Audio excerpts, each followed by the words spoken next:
حضور اعلیٰ حضرت عظیم البرکت مجدد دین و ملت پروانہ شمع رسالت ہم سب کے آقائے نعمت پیشوائے اہل سنت الشاہ امام احمد رضا خان فاضل بریلوی علیہ رحمت رضوان کنسیڈر کرنے اور سننے کے لیے یہاں ہے نا، اور ان کے فیض و برکات حاصل کرنے کے لیے یہاں حاضر آئے ہیں.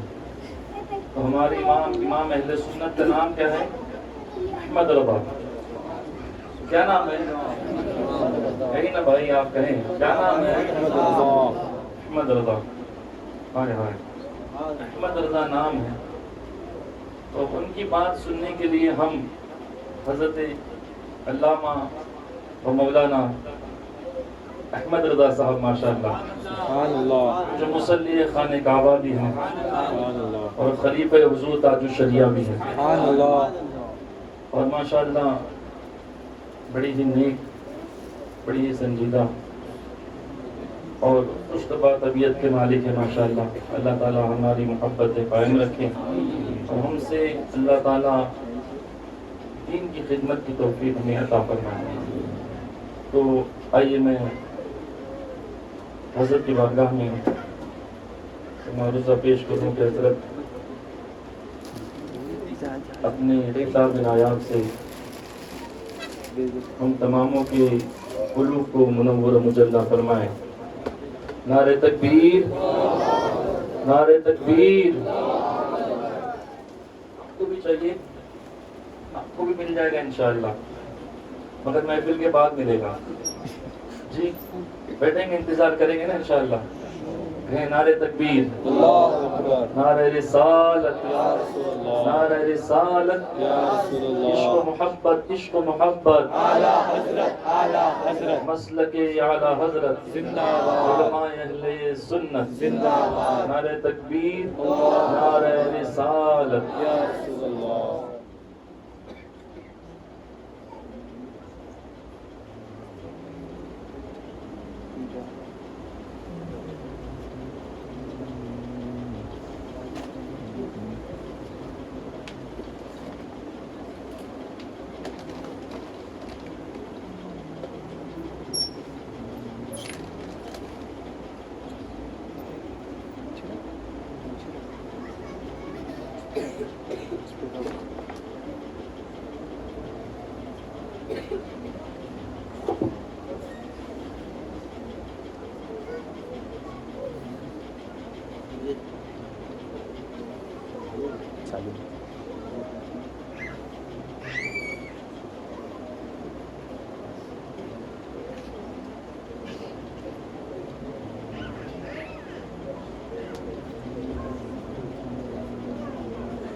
السلام علیکم ورحمۃ اللہ وبرکاتہ. وعلیکم السلام ورحمۃ اللہ وبرکاتہ. الحمد لله نحمده ونستعينه ونستغفره ونؤمن به ونتوكل عليه ونعوذ بالله من شرور أنفسنا ومن سيئات أعمالنا. من يهده الله فلا مضل له ومن يضلله فلا هادي له. ونشهد أن لا إله إلا الله وحده لا شريك له. ونشهد أن سيدنا ونبينا ومولانا محمدا صلى الله عليه وسلم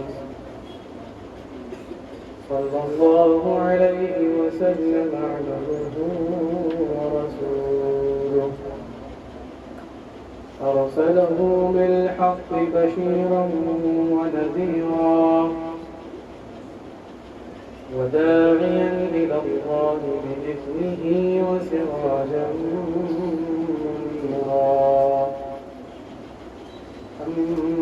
بعد فأعوذ بالله من الشيطان الرجيم بسم الله الرحمن الرحيم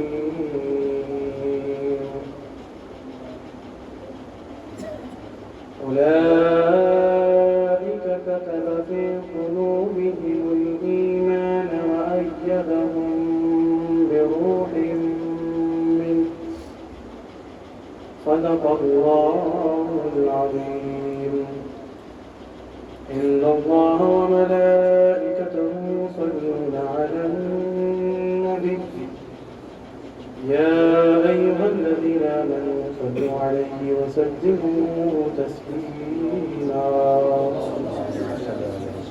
ولا صل وسلم دائما أبدا على حبيبك خير الخلق كلهم بلغ العلا بكماله كشف الدجى بجماله حسنت جميع خصاله صلوا عليه وآله ڈال دی قلب میں عظمت مصطفیٰ ڈال دی قلب میں عظمت مصطفیٰ سیدی اعلی حضرت کے لاکھوں سلام وفا محبت خلوص و نکہت کی پاک نکہت میرا رضا ہے وفا محبت خلوص و الفت کی پاک نکہت میرا رضا ہے اہل سنت کی جس عظمت وہ رب کی نعمت میرا رضا ہے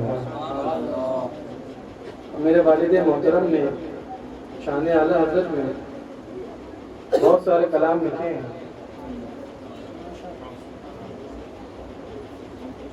انہی کے لکھے ہوئے منقبت کے اشعار میں سے چند اشعار ملاحظہ ہو فرماتے ہیں کہ شان تیری ہے فضو تر میرے اعلی حضرت شان تیری ہے فضو تر میرے اعلی حضرت ناز مرشد کرے تجھ پر میرے اعلی حضرت ناز مرشد کرے تجھ پر میرے اعلی حضرت اور علم کا ایک سمندر ہے بھرا کوزے میں علم کا ایک سمندر ہے بھرا کوزے میں شان احمد کے ہیں مظہر میرے اعلی حضرت شان احمد کے ہے مظہر میرے اعلی حضرت فرماتے ہیں غوث کا لائے ہے لشکر میرے اعلی حضرت ایک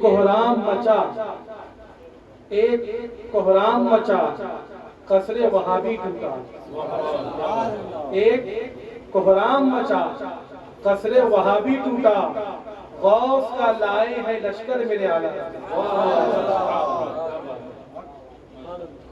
اور کیسے ناموس رسالت سے کوئی کھیلے گا کیسے کوئی ناموس رسالت سے کوئی کھیلے گا تیغ دو دھاری ہے ان پر میرے اعلی حضرت تیغ کہتے ہیں تلوار کو تلوار عموماً جو ہوتی ہے اس کی دھار ایک طرف سے ہوتی ہے لیکن اعلی حضرت ایسی تلوار ہے کہ جن کی دھار ایک طرف سے نہیں بلکہ دو طرف سے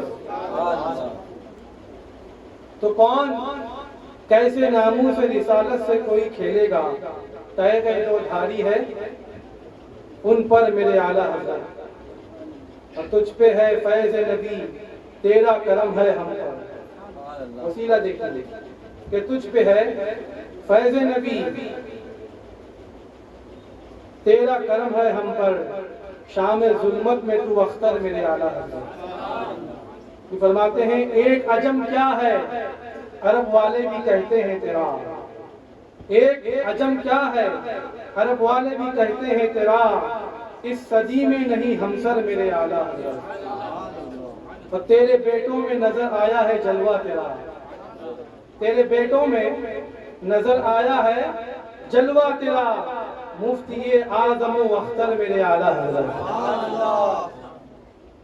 ہو گیا قادری منزل کا مسافر عدنان ہو گیا قادری منزل کا مسافر عدنان تیرے دامن سے لپٹ کر میرے اعلی حضرت تیرے دامن سے لپٹ کر میرے اعلی حضرت عزیزان محترم آج کی یہ محفل نور و نکہت میں ڈوبی ہوئی جس کا نام رنگ رضا رکھا گیا ہے۔ رنگ رضا کے نام سے موسوم یہ محفل بڑی ہی پرکیف، پروجد، پرسرور اور محبت و اخلاص سے بھری ہوئی محفل، اور جنہوں نے اس محفل کو منعقد کیا بحمدہ تعالی وہ حضرات، بالخصوص حافظ فہد صاحب، حافظ ارشد صاحب اور ان کے جو رفقا ہیں، الحمدللہ یہ بڑے ہی مخلص اور دین سے محبت رکھنے والے، دین کا درد رکھنے والے اشخاص ہیں جنہوں نے اس محفل کو منعقد کیا ہے۔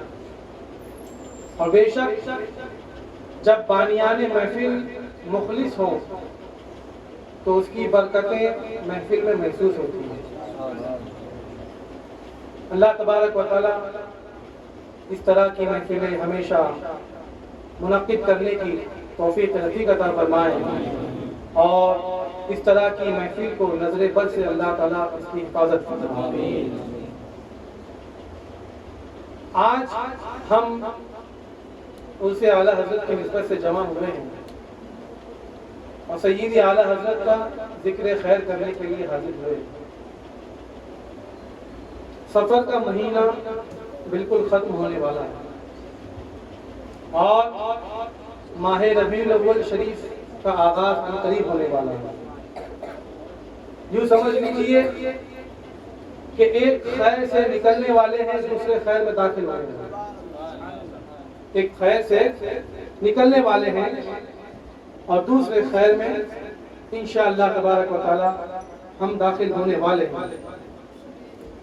تو انشاءاللہ عز و جل دونوں کی برکتیں ہمیں حاصل ہوگی، ماہ سفر کی برکتیں بھی حاصل ہوگی اور ماہ ربیع النور کی بھی برکتیں ہمیں حاصل ہوگی۔ عزیزان محترم، اعلیٰ حضرت امام احمد رضا خان فاضل بریلوی علیہ رحمۃ و رضوان، جن کا ہم سنی بڑی ہی شان سے اور بڑے ہی اہتمام کے ساتھ جن کا ہم ذکر کرتے ہیں، جن کی یاد کو مناتے ہیں اور جن کی سیرت کو بھی ہم بتاتے ہیں،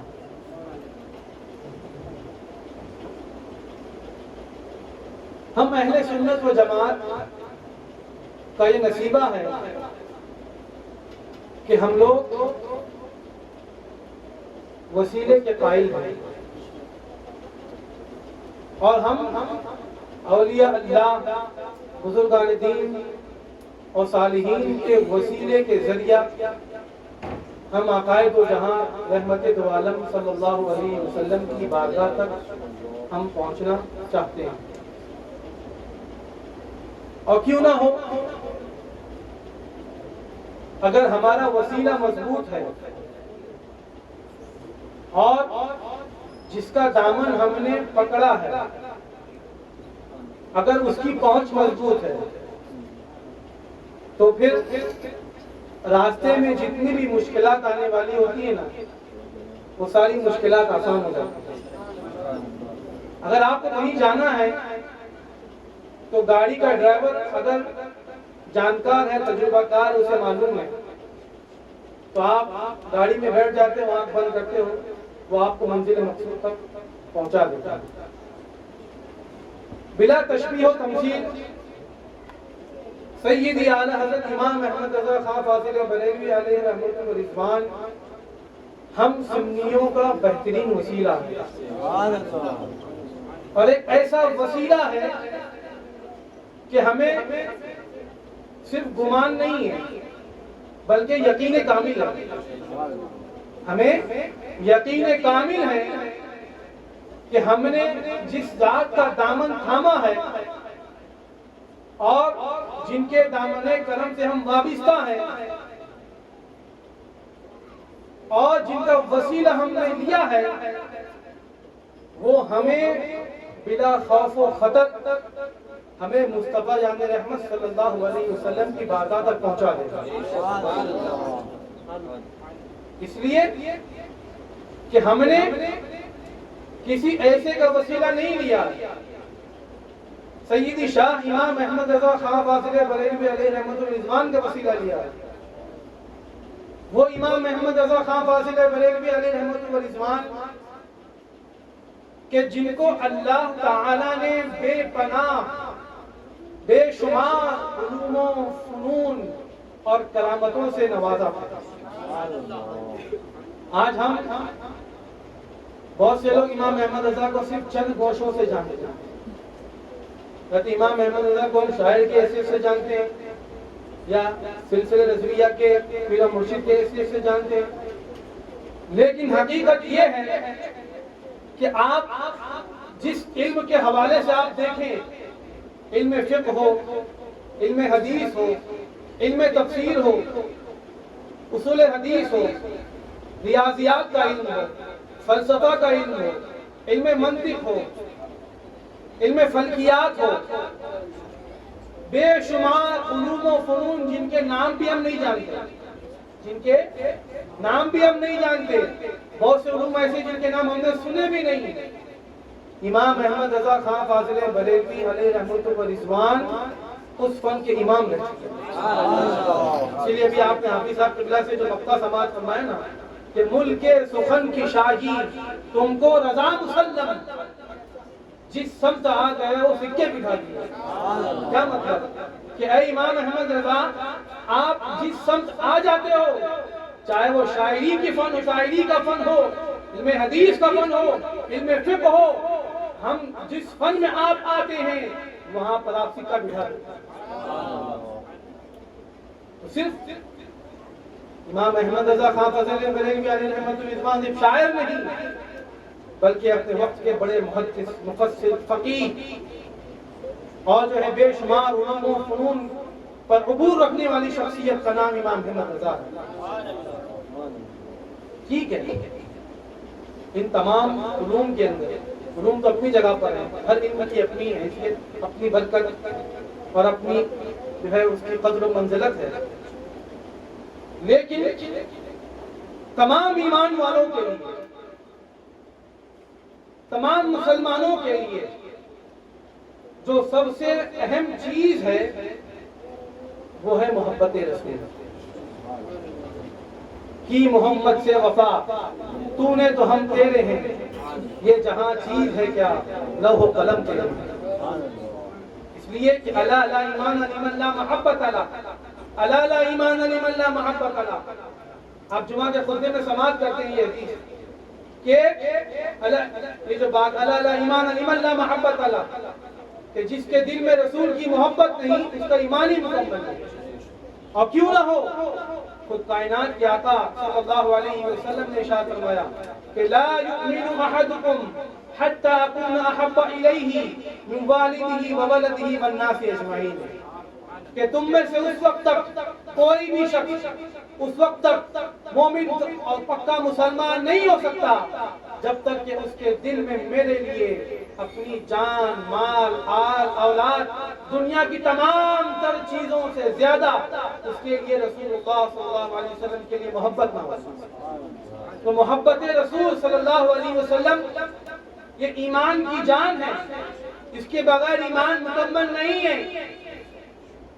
تو پھر جب ایمان جیسی دولت اتنی عظیم چیز ہے اور وہ ایمان جیسی دولت محبت رسول کے بغیر مکمل نہیں، تو پھر اب ہمارے لیے جو توجہ دینے والی بات ہے، جس بات پر ہمیں توجہ دینا ہے، جس بات پر ہمیں غور کرنا ہے، وہ بات یہ ہے کہ کہیں ہمارے دلوں میں کوئی سازشیں، یہود و نصارہ کی سازشیں، بدعقیدوں کی سازشیں کہیں ہمارے دل میں اس کا اثر تو نہیں پیدا ہو رہا ہے. اس پر توجہ دینے کی ضرورت ہے. میرے عزیز اور دوستو، امام احمد رضا خان فاضل بریلوی علیہ رحمت الرضوان نے اپنی زندگی میں جو بھی کارنامے انجام دیے، ان تمام کارناموں کے اندر جو سب سے بڑا کام تھا وہ یہ تھا کہ آپ نے لوگوں کے دلوں میں محبت نبی کے چراغ کو روشن کیا۔ یہ سب سے بڑی چیز ہے، محبت نبی کے چراغ کو روشن کیا، ہندوستان کے مسلمانوں کے دلوں کو عشق نبی سے معمور کر دیا۔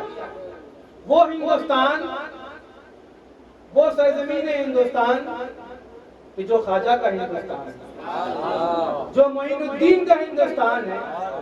جب خواجہ معین الدین اجمیری سنجری علیہ رحمت و رضوان جب آپ آقا علیہ الصلوۃ والسلام کے اجازت اور اشارے سے ہندوستان تشریف لائے، آپ نے دین اسلام کی تبلیغ فرمایا، کم و بیش 90 لاکھ سے زائد لوگ آپ کے دست حق پرست پر مسلمان ہوئے۔ تو 90 لاکھ تو غریب نواز کے دور میں تھے کہ ان 90 لاکھ کی جو اولادیں ہوئی، ان کی جو نسلیں پیدا ہوئی، وہ کتنے لاکھ تک پہنچی ہوگی۔ تو ان تمام عاشقان خواجہ جنہوں نے خواجہ غریب نواز علیہ رحمت و رضوان کے دست حق پرست پر مسلمان ہوئے، ان کی آل و اولاد اسلام میں داخل ہوئی، تو اس خواجہ کے ہندوستان کے مسلمانوں کے عقیدے پر اور ان کے عشق رسول پر جب حملہ کیا گیا، تو اس حملے کو تیزی کے ساتھ جس ذات نے روکا ہے وہ امام احمد رضا کی ذات ہے۔ اسی لیے بعض لوگ کہتے ہیں نا کہ تم امام احمد رضا کی شان بہت بیان کرتے ہو، ذرا بتاؤ تو صحیح کہ امام احمد رضا نے کتنے لوگوں کو مسلمان بنایا، کتنے لوگوں کو داخل اسلام کہا۔ ہم نے کہا داخل اسلام اگر کوئی ہوتا ہے الحمدللہ ہم اس کا استقبال کرتے ہیں، لیکن تم یہ نہیں پوچھتے کہ لاکھوں لاکھ مسلمانوں کے عقیدے کا تحفظ کس نے کیا۔ اس لیے کہ داخل اسلام ہونے کے بعد لوگوں کو ان کے صحیح عقائد پر گامزن رکھنا، اس کی صحیح تربیت کرنا، اس کی صحیح توجیہ کرنا اور اس کی پاسبانی کرنا، اس کی حفاظت کرنا، یہ بہت مشکل کام ہے۔ تو جس وقت ہندوستان کے اندر انگریزوں کا جب دور ختم ہوا، کیونکہ انگریزوں کو جب معلوم پڑا کہ اب ہندوستان سے ہمارا خاتمہ ہونے والا ہے، ہم جانے والے ہیں، تو یہ یہود و نصارہ جن کے بارے میں اللہ نے قرآن میں بیان فرمایا کہ یہود و نصارہ کو تم کبھی اپنا دوست مت بناؤ، یہ تمہارے کھلے دشمن ہیں۔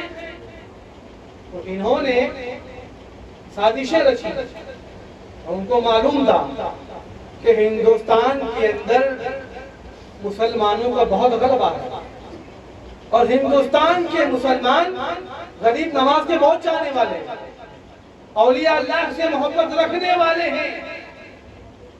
تو انگریزوں نے ایک بہت بڑی سازش کو رچا، اس کو انجام دیا۔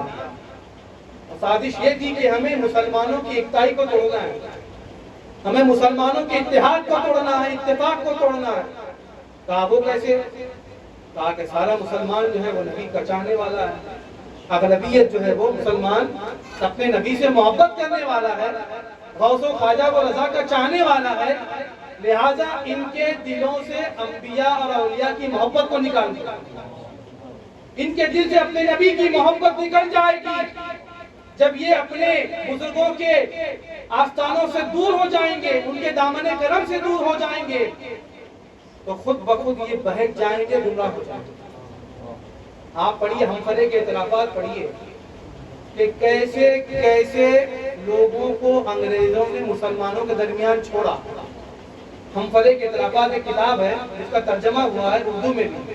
ہمفرے نے اعتراف کیا ہے کہ مجھے کس سازش کے تحت ہندوستان میں بھیجا گیا اور کیسی کیسی ہم نے جو ہے وہ انگریزوں کے نے جو سازشیں کی ہے، اور بھی جاسوس چھوڑے گئے مسلمانوں کے درمیان، ایسے جاسوس کہ جن کو بچپن سے اسلام کی تعلیم دی، یعنی وہ بچہ پڑھ رہا ہے لیکن بچپن سے اس کو قرآن پڑھایا گیا، حدیث پڑھائی گئی، اسے حافظ بنایا گیا، اسے عالم بنایا گیا، اسے مفتی بنایا گیا، اسے جمعہ مسجد کا خطیب بنایا گیا، منبر سے بیان دینے والا بیان دیا، منبر سے بیان دینے والا اسے جو ہے بنایا گیا۔ اور ایسا شخص کہ جب وہ منبر پر بیٹھ جائے قال اللہ قال رسول کہے تو ہم اپنے علم کو اس کے سامنے بالکل چھوٹا سنا، ایسی حدیث پڑھتے تھے، ایسا قرآن پڑھتے تھے، ایسی تفسیر بتاتے تھے تاکہ کہیں سے بھی کوئی یہ شک نہ کرے کہ یہ ہمارا جاسوس ہے، یہ مسلمانوں کے خلاف اسے عالم بنایا گیا، مفتی بنایا گیا، ہماری کتابیں پڑھائی گئی تاکہ ہماری کتاب کا غلط مفہوم یہ لوگوں کے درمیان پیش کر سکے، حدیث پاک کا غلط مفہوم لوگوں کے درمیان پھیلائے تاکہ جب خطیب منبر سے یہ کہے کہ اے لوگوں معاذ اللہ رب العالمین، نبی کو پیٹھ پیچھے کی خبر نہیں، نبی کو دیوار کے پیچھے کی خبر نہیں، نبی اقدام صلی اللہ علیہ وسلم معاذ اللہ رب العالمین مر کر مٹی میں مل گئے، جب اس طرح کے ناپاک عقیدے منبروں سے اور کتابوں سے بیان ہونے لگے تو جو بھولا بالا مسلمان تھا، جو علم سے دور تھا، وہ سمجھا کہ جو یہ بتا رہا ہے یہی صحیح ہے۔ تو سوچئے وہ کیسا نازک دور تھا کہ جس نازک دور کے اندر جھبے اور امامے کے لباس کے اندر ان انگریزوں نے اپنے ایجنٹ کو چھوڑا تھا۔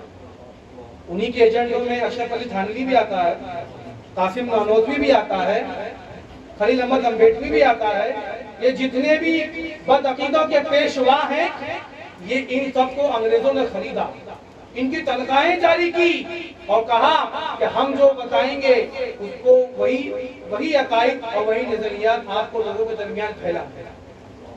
چنانچہ سوچئے کتنی خطرناک سازش تھی، ہم سوچ بھی نہیں سکتے۔ تو ایسے خطرناک ماحول میں کہ قال اللہ قال رسول کہنے والوں کے لباس میں لوگوں نے معاذ اللہ رب العالمین انبیاء کی گستاخی کی، نبی پاک صلی اللہ علیہ وسلم کی گستاخیاں کی، اولیاء اللہ کی شان میں جو انہوں نے بد زبانی کی، بد کلامی کی، تو ایسے ماحول کے اندر اللہ تعالیٰ نے اچھا ایک اور بات حدیث پاک میں آتا ہے، دو حدیث پاک، پہلی حدیث اللہ کے رسول صلی اللہ علیہ وسلم فرماتے ہیں لا تجتمع امتی علی الضلالہ، کہ میری امت کبھی بھی گمراہی پر متفق نہیں ہوگی۔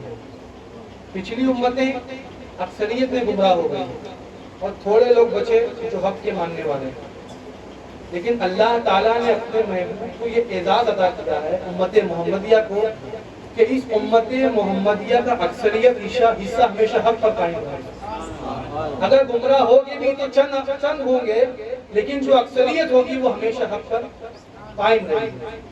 اچھا یہ اکثریت حق پر قائم کیسے رہے گی؟ اللہ کے حبیب صلی اللہ علیہ وسلم فرمایا علماء امتی کا انبیاء بنی اسرائیل، کہ میری امت کے علماء بنی اسرائیل کی انبیاء کی طرح نبی نہیں ہے لیکن مشن کے اندر پیغام پہنچانے میں میری امت کے علماء بنی اسرائیل کے انبیاء کی طرح۔ پچھلی امتوں میں جب خرابیاں آتی تھی تو اللہ تعالیٰ انبیاء کو بھیجا کرتا تھا، نبی آتے ان کی رہنمائی کرتے قوم راستے پر آ جاتی، لیکن ہمارے نبی صلی اللہ علیہ وسلم کو اللہ تعالیٰ نے آخری نبی بنایا، لا نبی بعدی، میرے بعد کوئی نبی نہیں آنے والا ہے۔ اور دوسری بات، اس امت کو سب سے زیادہ وقت دیا گیا کیونکہ امت محمدیہ کا جو وقت ہے وہ تا قیام قیامت ہے۔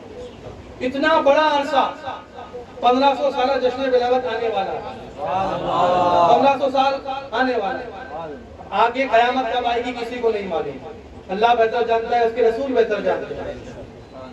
تو کیا اس امت سے خرابی نہیں آئے گی؟ کیا یہ امت کبھی راستے سے بھٹکے گی نہیں؟ بے شک بھٹکے گی۔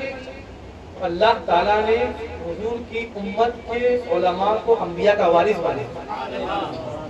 اب یہ وارث کبھی عالم دین کی شکل میں آتے ہیں، کبھی مبلغ دین کی شکل میں آتے ہیں، کبھی محدث کی شکل میں آتے ہیں، کبھی مفسر کی شکل میں آتے ہیں، کبھی فقیہ کی شکل میں آتے ہیں، کبھی مجتہد کی شکل میں آتے ہیں، تو کبھی مجدد کی شکل میں آتے ہیں۔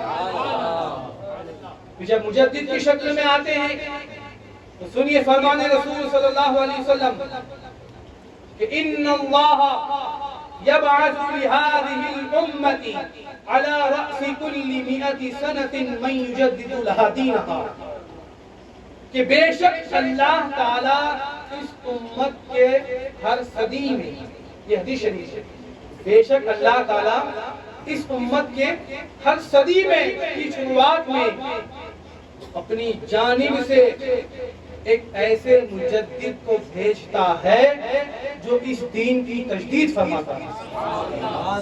مجدد کا معنی کیا ہوتا ہے؟ جدد یجدد تجدیدا، جس کا معنی ہوتا ہے انگلش میں اگر ترجمہ کریں تو ترجمہ ہوگا رینوویشن کرنے والا۔ تجدید معنی ہوتا ہے رینوویشن کرنا، ہے نا؟ تو مجدد کیا کرتا ہے؟ جو خرابیاں آتی ہے اس کو رینوویشن کرتا ہے۔ آپ کا گھر ہے، بہت اچھا بنایا تھا آپ نے، 5 سال بعد 10 سال بعد وہ خراب ہوگا، اس میں آپ رینوویشن کرتے ہیں، تجدید کرتے ہیں۔ یہ سمجھانے کے لیے مثال دے رہا ہوں بلا تشبیہ و تمثیل۔ مجدد کا کام یہ ہوتا ہے کہ جب امت محمدیہ میں نبی رحمت صلی اللہ علیہ وسلم کے ماننے والوں میں، ان کے چاہنے والوں میں اگر کبھی باطل کی جانب سے زور زیادہ ہو، حملہ خطرناک ہو، اور ایسا حملہ ہو کہ حق اور باطل کے درمیان فرق کو مٹانے کی کوشش کی گئی، تو ایسے وقت میں اللہ تعالیٰ اپنی جانب سے ایک مجدد کو بھیجتا ہے کہ جو مجدد اس دین کی تجدید فرماتا ہے۔ اور جو حق اور باطل کے بیچ میں جو خط ہے، جو لکیر ہے، جسے باطل نے مٹانے کی کوشش کی تھی، وہ مجدد اس لکیر کو دوبارہ صحیح کر دیتا ہے اور کہتا ہے کہ یہ حق ہے تو یہ باطل ہے، اور حق کو باطل سے ملنے نہیں دیتا، دونوں کے درمیان فرق پیدا کرتا ہے۔ جب آپ مجدد کی مفہوم کو آسان انداز میں سمجھ گئے کہ مجدد کا کام تجدید کرنا ہے، جو بھی خرابیاں آئی ہیں اسے دور کرنا ہے، تو بے شک سیدی شاہ امام احمد رضا اعلی حضرت مجدد دین و ملت شاہ امام احمد رضا خان فاضل بریلوی علیہ رحمت و رضوان، جس دور میں آپ نے جنم لیا، جس دور میں آپ پیدا ہوئے، تو اس دور کے اندر وہابیت کا فتنہ بہت خطرناک پھیلا ہوا ہے۔ اور جیسے میں نے بتایا ابھی کہ انگریزوں کے اشارے پر مسلمانوں کے درمیان بنام مسلمان، بنام اسلام، بشکل اسلام، بصورت مسلمان، انہوں نے عقائد فاسدہ کو پھیلانے کی ناپاک کوشش کی۔ تو یہ کتابیں اس کے دور میں لکھی گئی ہے جن میں معاذ اللہ گستاخیاں کی گئی ہے۔ تو اعلیٰ حضرت امام احمد رضا خان فاضل بریلوی علیہ رحمت و رضوان نے اپنے قلم کے ذریعہ، اپنے سخن کے ذریعہ ان تمام فرقہ باطلہ کا رد فرمایا، اور آپ نے ہندوستان کے مسلمانوں کے عقیدے کا تحفظ فرمایا۔ اسی لیے شاعر نے کہا کہ ڈال دی قلب میں حضرت مصطفیٰ، سیدی اعلیٰ حضرت پہ لاکھوں سلام۔ درود پاک پڑھ اللہم صلی علی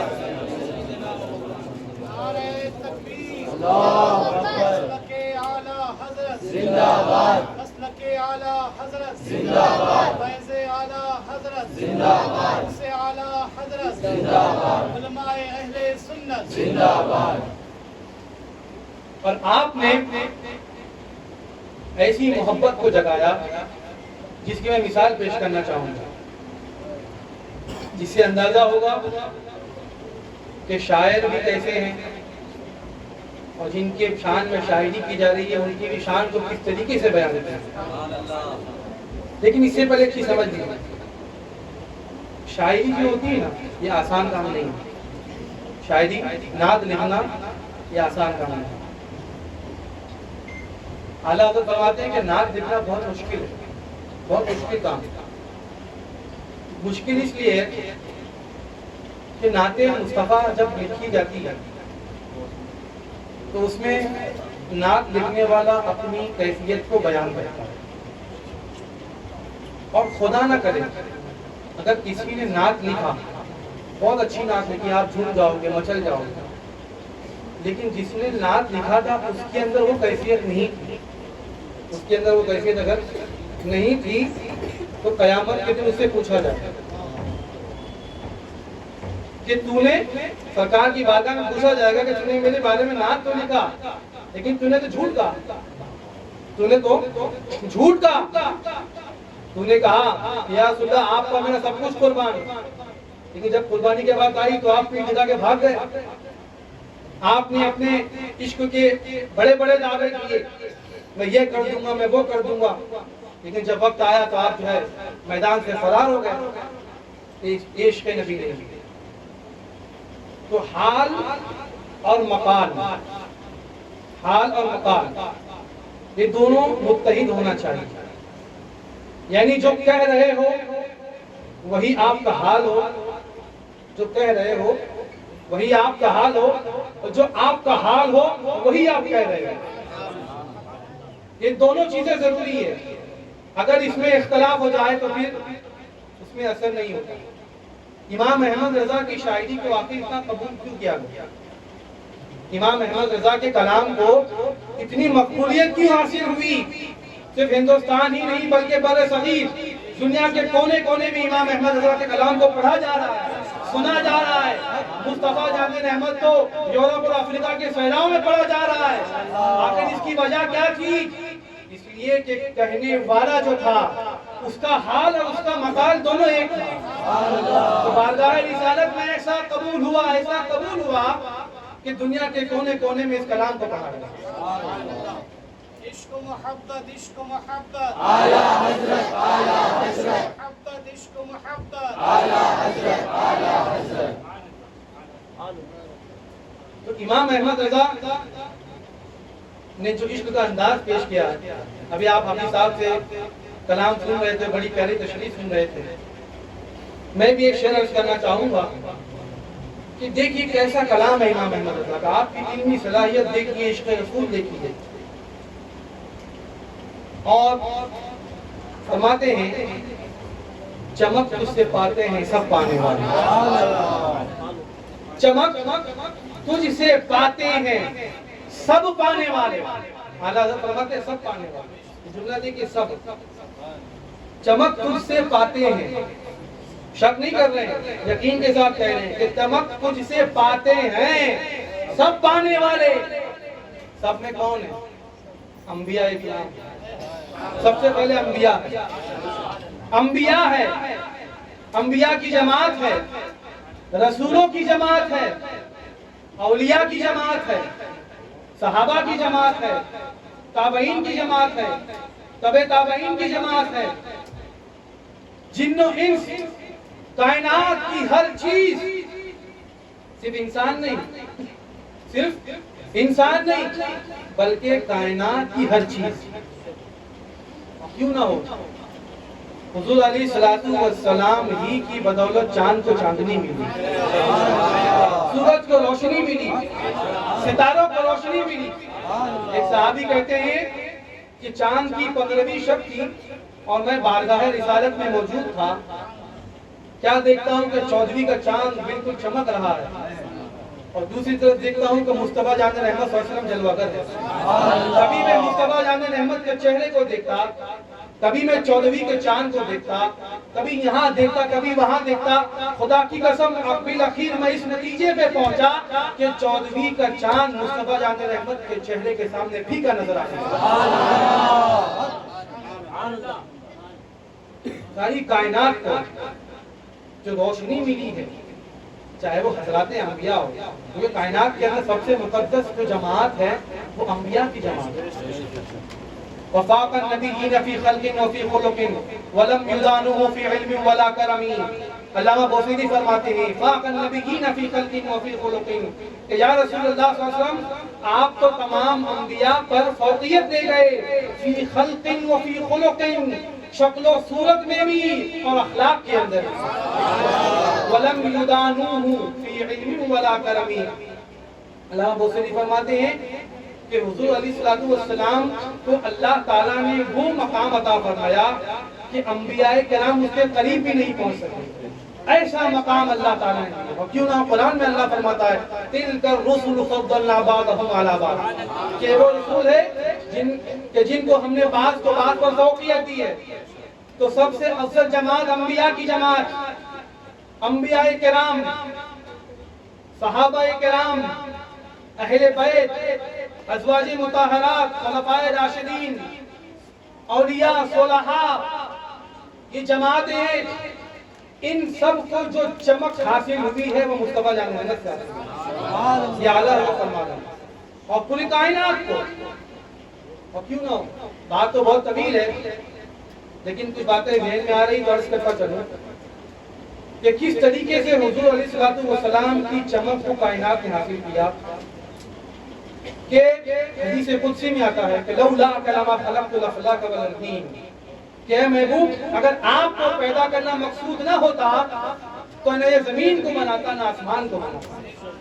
زمین، آسمان، چاند، سورج سب کچھ بنے ہیں مصطفیٰ جان رحمت صدقے میں بنے۔ کائنات کا ہر ذرہ جو چمک حاصل کر رہا ہے وہ چمک تجھ سے پاتے ہیں سب پانے والے، ان کا صدقہ ہے سب پانے والے۔ اچھا کوئی مانتا ہے کوئی نہیں مانتا، کوئی مانتا ہے کوئی نہیں مانتا، اگر جو نہیں مانتا تو اس کے نہ ماننے سے وہ اجالا ختم نہیں ہوتا۔ اگر ایک شخص بہت اچھا ہے، ہٹا کٹا ہے، سنتا بھی ہے، بولتا بھی ہے، پہلوانی بھی کرتا ہے، سب کچھ کرتا ہے، لیکن آنکھ سے اندھا ہے، آنکھ سے اندھا ہے، لیکن آنکھ سے اندھا ہونے کی وجہ سے اسے دن کا اجالا نظر نہیں آتا، اسے سورج کی روشنی نظر نہیں آتی، تو اگر وہ یہ کہے کہ بھئی سورج ہے ہی نہیں دنیا میں، اجالا ہے ہی نہیں دنیا میں، ہمیشہ رات ہی رہتی ہے، تو یہ اس کی آنکھ کا قصور ہے، یہ اس کی آنکھ کا عیب ہے، یہ اس کے جسم کا نقص ہے، اجالا تو موجود ہے۔ تو کائنات کا ذرہ ذرہ مصطفیٰ جان رحمت کے نور سے منور ہے، ان کے اجالے سے چمک رہا ہے، کوئی مانے نہ مانے۔ اعلیٰ حضرت فرماتے ہیں چمک تجھ سے پاتے ہیں سب پانے والے۔ اب اس کے بعد کا جو مصرع ہے وہ بہت غور کرنے والا ہے۔ اچھا ابھی ہم بیٹھے ہیں، لائٹ آ رہی ہے، اس لائٹ سے ہمارا چہرہ چمک رہا ہے، ہم ایک دوسرے کو دیکھ پا رہے ہیں، ہمارے کپڑے چمک رہے ہیں، سورج کے اجالے سے ہم جو ہے ہمارے اوپر روشنی پڑتی ہے، ہمارا جسم جو ہے وہ منور ہو جاتا ہے، روشن ہو جاتا ہے۔ دنیا کے اندر بہت سی ایسی روشنیاں ہیں لیکن اس کا کام صرف ظاہری جسم تک ہوتا ہے، کوئی بھی روشنی جسم کے اندر نہیں جاتی۔ ایکس رے ہوتا ہے نا، سونوگرافی مشین ہے، ڈاکٹر صاحب بھی بیٹھے ہوئے ہمارے، وہ جانتے ہیں کہ ایکس رے بھی ہوتا ہے تو ایکس رے روشنی نہیں ہے، وہ ایک عکس لیتا ہے، اور بھی مشینیں نکلی ہے، لیزر ہے، لیکن وہ روشنی نہیں ہے۔ تو دنیا کے اندر جو چمک ہوتی ہے، جو بہت ساری چیزیں ہیں وہ ہمارے ظاہر کو چمکاتی ہے، ہمارے باطن کو نہیں چمکاتی۔ لیکن اعلیٰ حضرت کا عشق رسول دیکھیے، عشق مصطفیٰ دیکھیے، فرماتے ہیں میرا دل بھی چمکا دے، میرا دل بھی چمکا دے چمکانے والے۔ اس لیے کہ دنیا کی ساری روشنیاں تو جسم کو روشن کرتی ہے، اگر آپ کی روشنی سے صرف ہمارا جسم روشن ہو جائے گا تو لوگ کہیں گے کہ حضور کی چمک سے تمہارا جسم روشن ہوا ہے، تو اس میں کون سی بڑی بات ہے؟ وہ تو چاند بھی کرتا ہے، سورج بھی کرتا ہے، لائٹیں بھی کرتی ہے، لیکن آپ نے کہا یا رسول اللہ کوئی ایسی چمک دیجئے کہ تا قیامت تک مسلمان اس کی مثال پیش نہ کر سکے، ایسی روشنی کہ جو روشنی دل پہ پڑے، تو دل کو منور کرنا، دل کو روشن کرنا، یہ میرے مصطفیٰ کی شان ہے۔ فرماتے ہیں میرا دل بھی چمکا دے چمکانے والے۔ تو یہ اعلیٰ حضرت رضی اللہ تعالیٰ عنہ کا عشق رسول ہے، محبت رسول ہے، یہ آپ کا انداز ہے کہ آپ نے عشق رسول کو بتایا، سمجھایا اور لوگوں کے دلوں میں عشق مصطفیٰ کے چراغ کو روشن کرنا۔ میرے عزیزوں دوستوں، کہنے سننے کے لیے بہت ہے، لیکن المختصر یہ کہ اعلیٰ حضرت امام احمد رضا خان فاضل بریلوی علیہ رحمۃ و رضوان کے کتابوں کا، ان کی علمی صلاحیتوں کا اور ان کے تجدیدی کارناموں کا جب پوری دنیا کے علماء نے مطالعہ کیا، یہ بات اس لیے عرض کر رہا ہوں کہ ہو سکتا ہے بہت سے لوگ کہتے ہوں گے کہ بھئی تم ہندوستان والے ہیں، صرف اپنی ہی بات کرتے ہیں، لیکن حقیقت یہ ہے کہ امام احمد رضا کی ذات کو جانا اور پہچانا صرف عجم میں نہیں بلکہ عربوں نے بھی امام احمد رضا کی ذات کو پہچانا. خود ہماری کئی تقریبات میں شرکت ہوتی ہے علماء عرب کے ساتھ میں، ہندوستان میں بھی بیرون ملک بھی. ہم نے خود علماء عرب کو یہ کہتے ہوئے سنا ہے. ابھی حال ہی میں کچھ دنوں پہلے بغداد محلہ سے ایک شیخ آئے تھے گجرات میں، میں ان کے خطاب کا ترجمہ کر رہا تھا. انہوں نے بڑی پیاری بات کہی. فرماتے ہیں کہ جس وقت تک میں ہندوستان نہیں آیا یا جس وقت تک میں نے امام احمد رضا کو نہیں جانا تو مجھے بڑا فخر ہوتا تھا کہ ہمارے یہاں پر علامہ امام جلال الدین سیوطی ہے. ہم عرب علامہ جلال الدین سیوطی پر بہت فخر کرتے ہیں.